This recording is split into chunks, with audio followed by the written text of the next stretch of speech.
नमस्कार, CSK news में आपका स्वागत है। दोस्तों, आज हो गया है 14 अगस्त। फटाफट ब्रेकिंग न्यूज़। भारत समेत दुनिया भर के देशों ने कहा अफगानिस्तान में सैन्य बल से बनी सरकार को मान्यता नहीं। जी हां, बड़ी खबर। भारत सरकार ने उठाया है तालिबानियों को लेकर बड़ा कदम।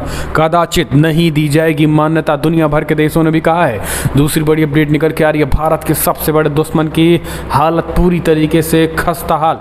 ज़्यादातर पनडुब्बियाँ हो चुकी हैं खराब। जी हाँ, भारत पाकिस्तान की तमाम पनडुब्बियाँ नेस्तनाबूद हो चुकी हैं।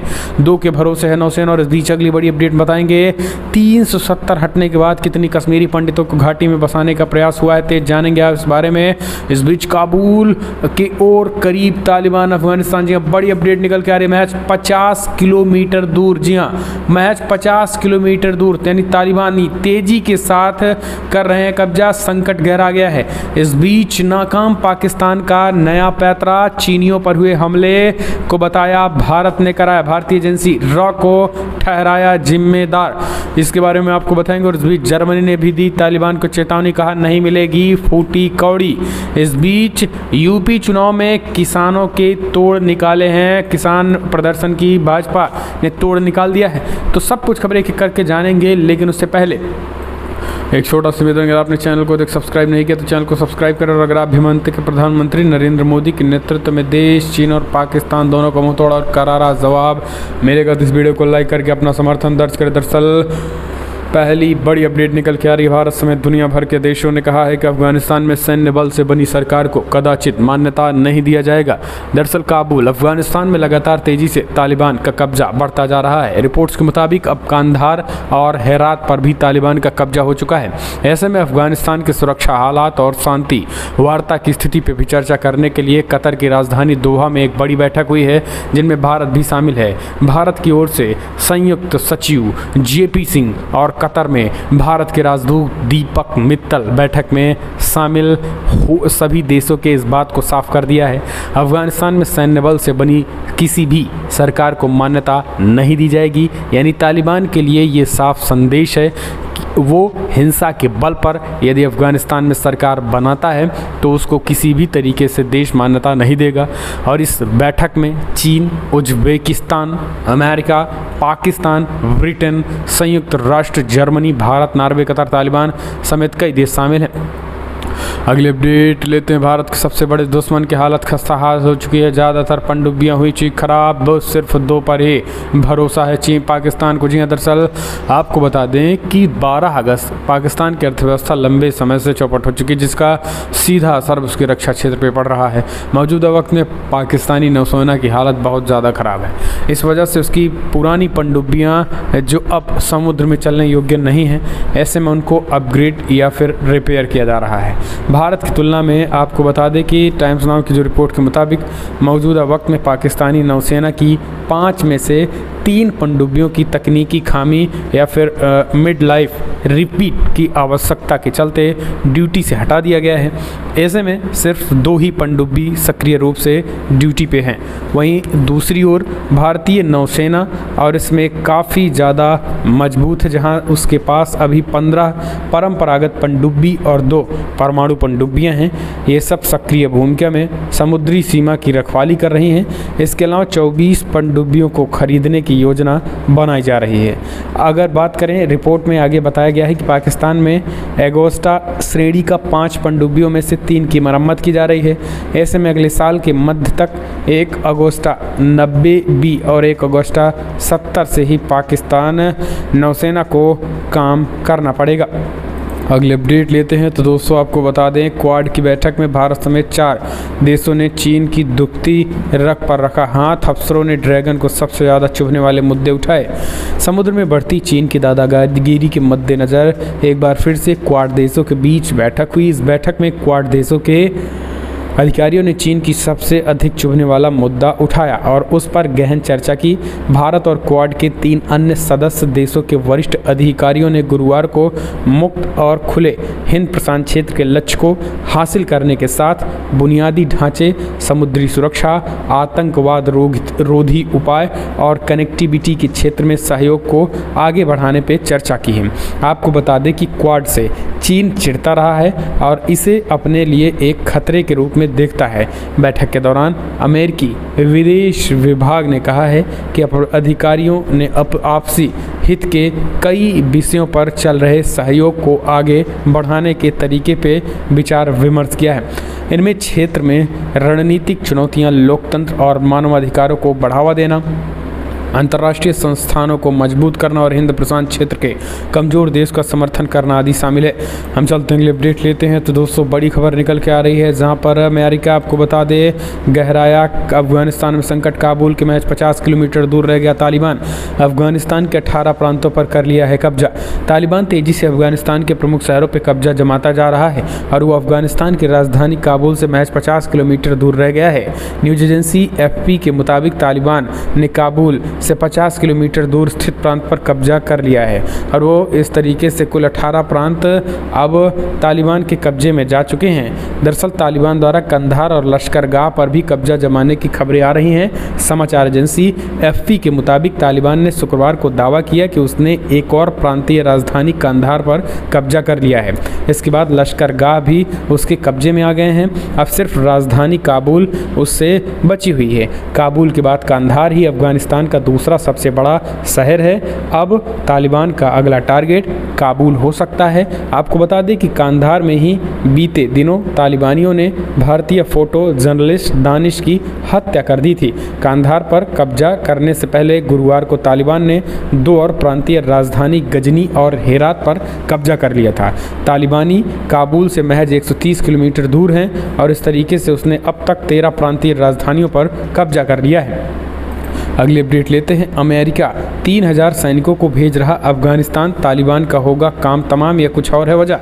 अफगानिस्तान में तालिबानी कत्लेआम मचा रहे हैं। हर दिन नए शहरों का कब्जा कर अपनी ताकत में इजाफा कर रहे हैं। अफगानिस्तान में तेज़ी से बदलते हालात और तालिबान की मजबूत होती पकड़ को देखते हुए अमेरिका ने अफगानिस्तान में अपनी सेना भेजने का फैसला किया है। हालांकि ये तालिबान का काम तमाम करने के लिए नहीं, बल्कि अमेरिका काबुल में स्थित अपने दूतावास के कर्मचारियों, नागरिकों और स्पेशल वीज़ा आवेदकों को वहां से निकलने में मदद के लिए करीब 3000 से अधिक सैनिकों को भेजने वाला है। अब आपको बता दें कि हिंदुस्तान टाइम्स ने जानकारी दी है कि अफगानिस्तान में बिगड़ती स्थिति को देखते हुए अमेरिका राजनयिकों और विशेष वीज़ा आवेदकों को निकालने में मदद के लिए 3000 से अधिक सैनिकों को अफगानिस्तान भेज रहा है। ये सैनिक तुरंत काबुल के हामिद करजई अंतर्राष्ट्रीय हवाई अड्डे पर तैनात होंगे। ये अमेरिकी सैनिक अफगानिस्तान में अमेरिकी नागरिकों की वापसी में मदद करेंगे और उन्हें विमान सुविधा और सुरक्षा मुहैया कराया जाएगा। अगली अपडेट लेते हैं। नाकाम पाकिस्तान ने फिर दूसरों पर मढ़ा दोष।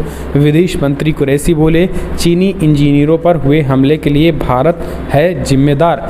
दरअसल पाकिस्तान ने गुरुवार को आरोप लगाया कि देश के अशांत खैबर पख्तूनख्वा प्रांत में पिछले महीने एक बस पे हुए आत्मघाती हमले के पीछे भारत और अफगानिस्तान का हाथ था। गौरतलब है कि इस हमले में 9 चीनी इंजीनियर सहित 13 लोग मारे गए थे। ये हमला 14 जुलाई को उत्तरी केहरिस्तान जिले के दाश्यू इलाके में हुआ था और जहां एक चीनी कंपनी सिंधु नदी पर 4300 मेगावाट बिजली पैदा करने वाली पनबिजली परियोजना पे काम कर रही थी। तो ये बड़ी अपडेट निकल के आ रही है। पाकिस्तान का कहना है कि रॉ, जो कि भारत की खुफिया एजेंसी है, और वो कहीं ना कहीं एक तरीके से रॉ ने इस हमले को कराने में बहुत बड़ी भूमिका निभाई है। भारत की खुफिया एजेंसी रॉ के साथ साथ अफगानिस्तान की खुफिया एजेंसी NDS ने चीन में हमला कराने में बड़ा रोल निभाया है। अगली अपडेट लेते हैं। आपको बता दें, इजराइल और हिजबुल्ला के बीच फिर बड़ी टेंशन। लेबनान से सीमा पार कर आए हमलावर ड्रोन को सेना ने किया ढेर। जी हाँ, मध्य पूर्व में एक बार फिर से इजराइल और हिजबुल्ला के बीच तनाव बढ़ गया है। इजरायली सेना ने गुरुवार को कहा है कि इसने लेबनान की सीमा पार कर इलाके में आए हिजबुल्ला के ड्रोन को मार गिराया है। सेना ने एक बयान में कहा है कि उसने इजरायली हवाई क्षेत्र में सीमा पार करने पर ड्रोन को ढेर कर दिया है। दरअसल बुधवार की हुई ये घटना इजराइल की उत्तरी सीमा पर हो रही गतिविधियों में सबसे नवीनतम है। पिछले हफ्ते ईरान समर्थित समर्थित आतंकवादी हिजबुल्लाह समूह ने इजराइल की तरफ रॉकेट दागने का दावा किया था। इससे पहले लेबनानी क्षेत्र में एक रॉकेट हमला किया गया था। हालांकि ये स्पष्ट नहीं हो पाया कि ये हमला किसके द्वारा किया गया है। इजराइल ने जवाबी कार्रवाई में तोपों से गोले दागे और एयर स्ट्राइक की।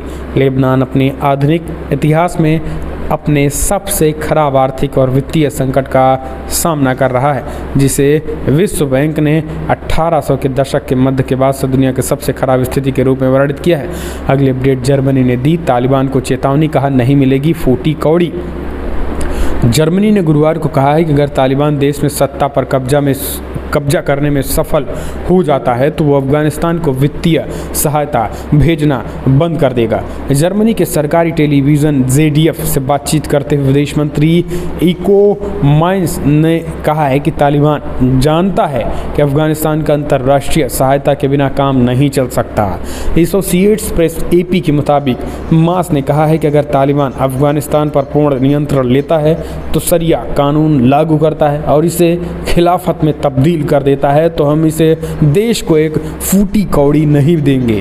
दरअसल जर्मनी हर साल अफगानिस्तान को 430 मिलियन पूरी यूरो की सहायता भेजता है। जर्मनी संघर्ष प्रभावित देशों को दान करने वाले सबसे बड़े देशों में से एक है। जब से अंतर्राष्ट्रीय सैनिकों ने मई में अफगानिस्तान से अपनी वापसी शुरू की है, तालिबान ने बड़े पैमाने पर विभिन्न क्षेत्रों पर नियंत्रण कर लिया है। अगली अपडेट लेते हैं तो दोस्तों, बड़ा फैसला मनीष माहेश्वरी का ट्विटर इंडिया से तबादला। अब अमेरिका में देखेंगे कंपनी का कामकाज। जी हाँ, देश में सोशल मीडिया को लेकर छिड़े घमासान के बीच ट्विटर ने बड़ा फैसला लिया है।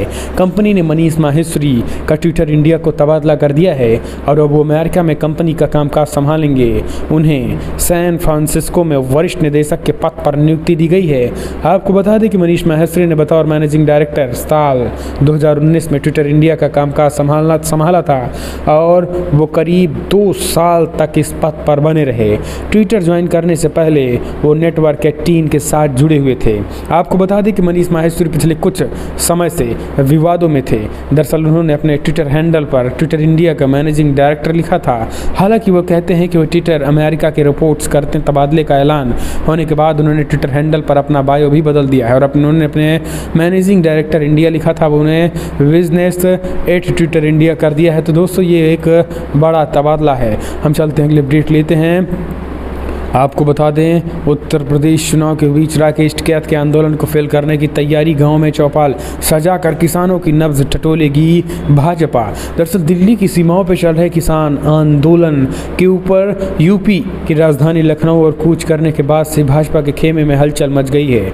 पार्टी ने राकेश टिकैत समेत अन्य किसान नेताओं को जवाब देने की तैयारी पूरी तरीके से कर ली है।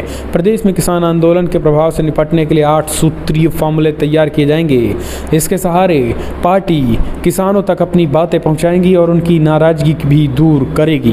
पार्टी के एक वरिष्ठ सांसद ने अमर उजाला को बताया है कि राकेश टिकैत के यूपी में किसान आंदोलन करने और चुनाव के दौरान रैलियां करने की घोषणा के बाद से पार्टी ने इससे निपटने के लिए तैयारी शुरू कर दी है। जहां तक राकेश टिकैत का सवाल है तो उनके संगठन का प्रभाव पूरे यूपी में नहीं, पश्चिमी यूपी में वे पार्टी को नुकसान जरूर पहुंचा सकते हैं। इसलिए पार्टी पश्चिमी यूपी में अपनी ताकत झोंक रही है। इसलिए क्षेत्र में पार्टी ने अपने दिग्गज नेता मंत्री संजीव बालियान, राज्यसभा सांसद विजय पाल सिंह तोमर सहित प्रदेश स्तर के बड़े मंत्रियों को जिम्मेदारी सौंप दी है। इन नेताओं को किसानों के बीच जाकर पार्टी की सकारात्मक छवि बनाने को कहा गया है।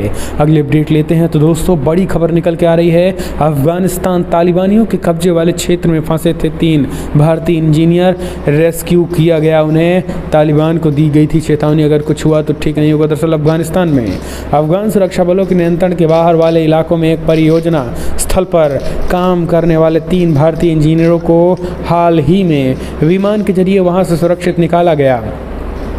काबुल में भारतीय दूतावास ने गुरुवार को यह जानकारी दी। दूतावास ने नए सुरक्षा परामर्श में इंजीनियरों को वहां से सुरक्षित निकाले जाने का हवाला देते हुए अफगानिस्तान में सभी भारतीयों से देश में हिंसा में वृद्धि को देखते हुए उसके द्वारा बताए गए उपायों का सख्ती से पालन करने को कहा गया है। पता चला है कि इंजीनियर उस इलाके में काम कर रहे थे जो तालिबान के कब्जे में थे। दूतावास ने नए परामर्श में कहा गया है कि हाल ही में ऐसे मामले सामने आए हैं कि सरकारी सुरक्षा बलों के नियंत्रण के बाहर वाले इलाके में बांध परियोजना स्थल पर काम करने वाले 3 भारतीय इंजीनियरों को आपात ज़रूरत के मद्देनज़र विमान के जरिए सुरक्षित निकाला गया है। तो ये एक बड़ी खबर। हम चलते हैं अगली अपडेट लेते हैं। तो दोस्तों, बिग ब्रेकिंग, छोटे दुकानदारों के लिए राहत की खबर। अमेजॉन, फ्लिपकार्ट जैसी कंपनियों के पंख कतरने की तैयारी बना रही है सरकार। दरअसल फ्लिपकार्ट जैसे बड़ी ऑनलाइन ई कॉमर्स कंपनियों पर हमेशा आरोप लगता रहता है कि उनकी वजह से छोटे कारोबारों और दुकानदारों का कारोबार बर्बाद हो रहा है। व्यापारी संगठन CAIT ने भी हमेशा ये शिकायतें हो रही हैं। कॉमर्स कंपनियां नियमों की अनदेखी कर छोटे व्यापारियों को नुकसान पहुंचा रही हैं, लेकिन अब ऐसा नहीं होगा। सरकार ने आश्वासन दिया है कि छोटे व्यापारियों के हितों का ध्यान रखा जाएगा। नियमों को ध्यान में रखते हुए सख्ती की जा रही है। सरकार ने कहा है कि वो उपभोक्ताओं और छोटे दुकानदारों की सुरक्षा के लिए प्रतिबद्ध हैं। सरकार ने आश्वासन दिया है कि वो इस संबंध में नियमों को सख्त बनाया जा रहा है। केंद्रीय वाणिज्य मंत्री पीयूष गोयल ने लोकसभा में जानकारी देते हुए कहा है कि सरकार लगातार ई कॉमर्स नियमों की निगरानी कर रही है। सरकार अब social media company, e commerce कंपनियों में शिकायत अधिकारी नियुक्त करने पर विचार किया जा रहा है। तो दोस्तों, ये एक तरीके से ये बड़ी खबर निकल के आ रही है। हम चलते हैं अगली अपडेट लेते हैं। आपको बता दें, बिग ब्रेकिंग निकल के आ रही है, जहां पर अफगानिस्तान में बिगड़े हालात के बीच भारत ने जारी की एडवाइजरी। नई सुरक्षा एडवाइजरी। अमेरिका ने भी अपने नागरिकों को वापस बुलाया ही है। दरअसल अफगानिस्तान में तालिबान बेअस्त एक के बाद एक शहरों पर तेजी के साथ कब्जा जमा रहा है और उसके बाद हालात बिगड़ते जा रहे हैं। इन हालातों को देखते हुए भारत ने एक नई एडवाइजरी जारी कर अफगानिस्तान में सभी भारतीयों को अपनी सुरक्षा व्यवस्था पर पूरा ध्यान रखने की सलाह दी है। नई सुरक्षा एडवाइजरी में भारत ने अफगानिस्तान में एक डैम साइट में इमरजेंसी में 3 अधिकारियों को किसी तरीके से बचा कर निकालने का हवाला दिया। सरकार ने ये साफ कर दिया है कि अभी भी कई भारतीय सरकार की एडवाइजरी को गंभीरता से नहीं ले रहे। एडवाइजरी में भारत से अफगानिस्तान की रिपोर्टिंग के लिए जा रहे मीडिया कर्मियों की भी सुरक्षा का पूरा इंतजाम सुनिश्चित करने की सलाह दी गई है और भारत जल्द आने की बात कही गई है। तमाम भारतीयों को जल्द से जल्द अफगानिस्तान छोड़ने के आदेश दे दिए हैं। अगली अपडेट लेते हैं। तो दोस्तों, यूपी में 5 लाख लोग बाढ़ से प्रभावित, 1200 गांव पानी से गिरे। बिहार में भी गंगा उफान पर सीएम योगी आदित्यनाथ ने किया बाढ़ग्रस्त क्षेत्रों का दौरा। पीड़ितों को बांटी राहत सामग्री। जी हां, दरअसल आपको बता दें कि यूपी क्या वाराणसी क्या प्रयागराज, हर तरफ बाढ़ का हाहाकार है। यूपी के 1200 से अधिक गांव बाढ़ के पानी में घिर चुके हैं। बिहार में भी गंगा नदी उफान पर है। पटना में बाढ़ का खतरा मंडरा रहा है।